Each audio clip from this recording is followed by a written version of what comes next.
यो क्वेसनहरू किन इम्पोर्टेन्ट छ कसैले भन्यो भने चाहिँ यो चाहिँ हाम्रो पाँचवटा यसको मोडल छ है, पाँचवटा केस छ होइन, पाँचवटा केस छ तर पाँचवटाबाट हामीलाई फ्रिक्सनल फोर्स सोध्छ के डिफ्रेन्ट डिफ्रेन्ट केस हो। एउटा भनेको हेर त, एउटा यो सिम्पली के छ, एउटा बडी छ, ठिक छ। यसलाई हामीले कसरी तानेको छौँ, होरिजेन्टली तानेको छौँ।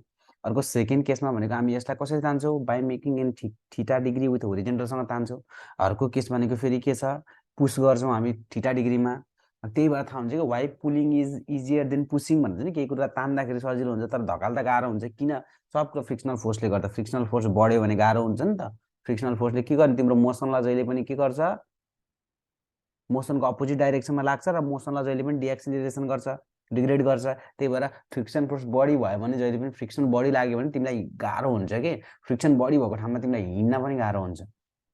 अगाडि जान खोज्छौ, फ्रिक्सनले पछाडिपट्टि तान्छ। नर्मल फ्रिक्सनमा त ठिक छ। अर्को भनेको तिम्रो इन्क्लाइन मोसन छ र अर्को भनेको यो होरिजेन्टल बारको छ। One of the most important छ। ल हेर है, यसको सबैको म इच एन्ड एभ्री कुराहरू भनिदिन्छु। सबै केसहरूमा हामीलाई के चाहिन्छ भन्दाखेरि एक्सिलरेसन निकाल्नुपर्छ, फरवर्ड एक्सिलरेसन निकाल्नुपर्छ। भनेको के छ, फरवर्ड एक्सिलरेसन कता छ भनेको नेट एक्सिलरेसन कति छ भनेर सोध्छ कि नेट फोर्स। हेर, नेट फोर्स, नेट फोर्स सोध्छ, नेट फोर्स। यो नेट फोर्स सोध्यो भने हामीले के गर्छौँ, जहिले पनि नेट फोर्स कसरी निकाल्छौँ, F exert force external force minus the frictional force. त्यसको लागि त फ्रिक्सनल फोर्स निकाल्नु परेको परेन, पर्यो। फ्रिक्सनल फोर्स भनेको हाम्रो के हुने भयो, एफ एक्सटर्नल छँदैछ, द फ्रिक्सनल फोर्स भनेको म्यू एमजी हो, म्यू टाइम्स द एमजी हो, माइनस म्यू एमजी। एमजी भनेको नर्मल रियाक्सन लेख्छु मैले, mu times the N, N भनेको नर्मल रियाक्सन। नर्मल कन्डिसन छ, नर्मल रियाक्सन यान मात्रै भयो। अर्को यो कन्डिसन पनि हेर त, यो कन्डिसनमा के हुने भयो त अब भन्दाखेरि नर्मल रियाक्सन चेन्ज भइसक्यो। अब नर्मल रियाक्सन हामीले यसरी तानेको छौँ भने यो एफ एमाउन्ट अफ फोर्सले बाई मेकिङ एङ्गल थीटा उता होरिजेन्टल डिग्रीसँग, अब यो हामीले कम्पोनेन्टसँग डिभाइड गर्छौँ, यस्तो हुन्छ कि हेर त, दुईवटा यसरी हामीले कुनै पनि फोर्स एफ लागेको छ भने यसको थीटा डिग्री भनेपछि दुईवटा कम्पोनेन्ट हुन्छ नि। थीटा भएको कम्पोनेन्ट हामीले एफ के भन्छौँ, कस थीटा भन्छौँ, यतापट्टिको थीटातिर नभएको कम्पोनेन्टलाई एफ साइन थीटा भन्छौँ होइन। राइट एङ्गल ट्रायङ्गलबाट आएको आइपुग्यो, के अरे पाइथागोरस थ्योरम लगाएर अहिले त्यतातिर नजाउँ। दुईवटा कम्पोनेन्ट भयो। अब दुईवटा कम्पोनेन्ट भयो, अब एउटा के गर्छ, याफ कस थीटाले अगाडि तानिरहेको छ, याफ साइन थीटाले माथि तानिरहेको छ कि, त्यही भएर अलिकति माथि पनि लिफ्ट भएको छ। त्यो कारणले गर्दा सजिलो पनि भएको छ हामीलाई यो हो। यसमा नर्मल रियाक्सन हेरेर त कतिमै यसमा यामजी थियो नर्मल रियाक्सन, तर यसमा नर्मल रियाक्सन कति छ, यामजी माइनस याफ साइन थीटा भनेको नर्मल रियाक्सन अलिकति घटेछ कि छैन, घटेको छ नि त हो। नर्मल रियाक्सन के भएको छ, डिक्रिज भएको छ। नर्मल रियाक्सन डिक्रिज भएपछि तिम्रो के हुन्छ, फ्रिक्सनल फोर्स पनि जहिले पनि डिक्रिज हुन्छ। भने यसमा तिमीले फ्रिक्सनल फोर्स निकाल्ने भने त फ्रिक्सनल फोर्स भनेको त एफ, एफ भनेको त के हो, म्यू टाइम्स द यान हो। नर्मल रियाक्सन घट्यो भनेपछि फ्रिक्सनल फोर्स पनि घट्यो। अब तिमीलाई अगाडिपट्टिको सोध्छ नेट फोर्स, एफ नेट सोध्यो, एफ नेट सोध्यो भने तिमीले के गर्छौ, अगाडिपट्टि लागेको forward force F cos theta minus F F frictional force. हेर त, यसरी तिमीले निकाल्न सक्छौ। मेन कुरा हेर्नु पर्यो के छ, फ्रिक्सनल फोर्स के भयो, घट्यो। नर्मल रियाक्सन डिक्रिजेस, किन नर्मल रियाक्सन घट्यो, माथिपट्टि एफ साइन थीटा छ, नर्मल रियाक्सन पनि माथिपट्टि छ। अनि अब तिमीले यसमा नेट फोर्स यान plus F sine theta equals to mg गरिदेऊ त। अनि यहाँबाट यान भनेको आयो, कम्पोनेन्टको फ्री बडी डायग्राम बनाएर हेरेको। त्यसै गरी यो पुसिङको केस हो फेरि। पुसिङ भनेको बडी फोर्स यसरी लगाएको छौ कि, you're applying force like this way, यसरी फोर्स एप्लाई गरेको छौ तिमीले। अब यो पुसिङको केस गर्दाखेरि तिम्रो के हुन्छ त नि भन्दाखेरि, यसको एप्लाइड हेरेर त डिरेक्सन हेर्नु पर्यो। यो कुनपट्टि डाइरेक्सनमा लागेको छ फोर्स, फोर्स टुवर्ड्स द ब्लकमा लागेको छ। त्यही भएर तिम्रो एफ साइन थीटाको डाइरेक्सन नि कता हुने भयो, तलपट्टिको डाउनवर्ड डाइरेक्सनमा भयो।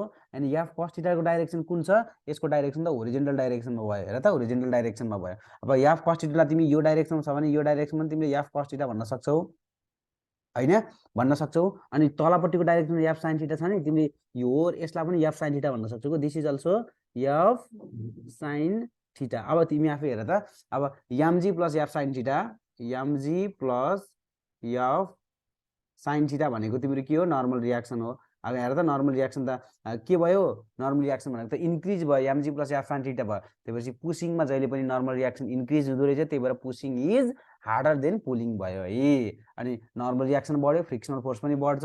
अब यसमा तिमीले नेट फोर्स निकाल्न पर्यो भने एफ नेट भनेको के छ, F cos theta forward force minus के छ frictional force F F where is the frictional force F F भनेको कति हो mu times the N normal reaction अर्को भनेको इन्क्लाइनको केस छ इन्क्लाइनको केसमा एउटा के हुन्छ माथिपट्टि गएको केस हुन्छ अर्को भनेको डाउनवर्ड मोसन भएको केस हुन्छ दुईटा केस हुन्छ त्यसको लागि हामीले दुईटैमा के छ net acceleration of the block निकाल्नु पर्ने हुन्छ तल गएको बेलामा पनि माथि गएको बेलामा पनि अब सबैभन्दा मेन कुरा भनेको यो फ्री बडी डायग्राममा हेरौँ यसमा नर्मल रियाक्सन कसरी निकालेको छ नर्मल रियाक्सन भनेको जहिले पनि के हुन्छ मोसनसँग परपेन्डिकुलर हुन्छ के लेट्स सपोज हाम्रो के भयो यसरी हामीले राख्यौँ इन्क्लिनेसन थीटामा राख्यो भने by doing free body diagram हैन by similarity of the triangle यो पनि थीटा हुन्छ भने यो पनि थीटा हुन्छ ठीक छ अब यो थीटा भयो भने एमजी भनेपछि यो एमजी cos थीटा दुईटा कम्पोनेन्ट हुन्छ नि त हेर त एउटा एमजी cos थीटा कम्पोनेन्ट भयो एउटा एमजी sin थीटा कम्पोनेन्ट भयो यो sin थीटा कम्पोनेन्ट र cos थीटा कम्पोनेन्ट जहिले पनि 90 परपेन्डिकुलर हुन्छ के यो दुईटा भयो भने अब यो एमजी cos थीटा तलपट्टिको डाइरेक्सनमा छ माथिपट्टिको डाइरेक्सनमा के छ नर्मल रियाक्सन छ अब नर्मल रियाक्सन र तिम्रो मोसन कुन डाइरेक्सन छ मोसन यो डाइरेक्सनमा छ हैन तलपट्टि आएको छ भने मोसन र नर्मल रियाक्सन जहिले पनि के हुन्छ परपेन्डिकुलर हुन्छ भनेपछि नर्मल रियाक्सन के भयो अब नर्मली हामी भन्न सकिन्छ नर्मल रियाक्सन भनेको एमजी cos थीटा भयो MG cos theta normal reaction भनेको के भयो एमजी cos थीटा भयो नर्मल रियाक्सन आयो नर्मल रियाक्सन आएपछि फ्रिक्सनल फोर्स निकाल्न सकिन्छ म्यू एन हो भइहाल्यो फ्रिक्सनल फोर्स भनेको के भयो एफ फ्रिक्सनल फोर्स भनेको म्यू एन फ्रिक्सनल फोर्स सक्यो अब मेन कुरा भनेको कन्डिसन भनेको हाम्रो यो मोसन तल आएको मैले मानिरहेको छु तल अब नेट एक्सिलेरेसन निकाल्नु पर्यो तल आएको भने केही गर्ने हैन यामे net acceleration equals to forward force minus backward force equals to net force भनेपछि नेट तलपट्टि एक्सिलेरेसनमा आइरहेछ आएको छ कि छैन आएको छ भनेपछि अब तिमीले के गर्नु पर्यो त यसमा भन्दाखेरि हेर त mg sin theta minus frictional force भएको mg sin theta minus frictional force mg sin theta downward डाइरेक्सनमा लागिरहेको छ this mg sin theta component is responsible for the motion and this frictional फोर्सले तानिरहेछ माथिपट्टि डिरेक्सनल फ्रिक्सनल फोर्सको जहिले पनि मोसनको opposite डाइरेक्सनमा हुन्छ भनेपछि MG sin theta minus frictional force अब फ्रिक्सनल फोर्स तिमीलाई थाहा छ म्यू एन ओके अब यहाँबाट तिमीले डाइरेक्ट निकाल्यो भने एम जी लाई कमन गर्यो भने सिम्पली आउँछ sin theta minus frictional force भनेको त के छ हेर त एमजी cos थीटा छ नि त्यही भएर cos theta this is the के भयो यो के हो what is this net acceleration यो भनेको याम ए हो नेट फोर्स अब यहाँ पनि याम ए भयो अब नेट एक्सिलेरेसन सोध्छ के नेट एक्सिलेरेसन भन्यो भने सिम्पली जी टाइम्स द के भयो sin theta minus cos theta मैले फ्रिक्सन टपिकमा राम्रोसँग पढाएको छु के छ हाम्रो बुस्टर क्लासमा टार्गेट 180 मा भनेपछि जी यो आयो तिम्रो के छ डाउनवर्ड डाइरेक्सनमा के छ एक्सिलेरेसन ड्यू टु ग्राभिटी घटेको छ सम्झिए त उता लिफ्ट डाउनवर्ड मोसनमा हुँदा के हुन्छ एक्सिलेरेसन ड्यू टु ग्राभिटी घट्छ हेर त कस्तो मजाले मिलेको छ त्यही भएर डाउनवर्डमा जहिले पनि घट्दो रहेछ त्यसैगरी अपवर्ड मोसनमा सम्झिए अपवर्ड मोसनमा के हुन्छ भनेर ल सेम कन्डिसन लगाऊ तर यो के छ acceleration in the upward direction U P भनेर लेखिदिन्छु मैले that is g sin theta